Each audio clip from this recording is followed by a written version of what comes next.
Hello all, welcome to Simple Max Magic Tamil. Simplify 893 plus 786 whole square minus 893 minus 786 whole square divided by 893 into 786. So, இதில் ரெண்டு number தான் repeat ஆகுது. அப்போ A is equal to 893, B is equal to 786 வச்சுக்கலாம். அப்போ இது வந்து எப்படி இருக்குன்னா A plus B whole square minus A minus B whole square divided by AB இந்த ஃபார்மேட்டில் இருக்குது.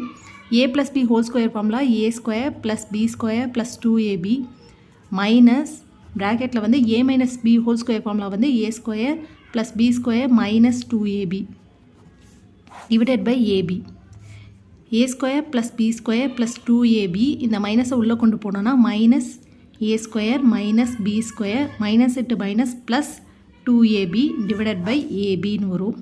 இந்த plus a square minus a square cancel ஆகிடும், b square minus b square cancel ஆகிடும். அப்போ 4ab divided by ab ன்னு வரும். ab cancel ஆகிடும். அப்போ ஆன்சர் வந்து 4 தான். இந்த வீடியோ உங்களுக்கு பிடிச்சிருந்தா லைக் பண்ணுங்கள், ஷேர் பண்ணுங்கள், மறக்காமல் சப்ஸ்கிரைப் பண்ணுங்கள். Thank you so much.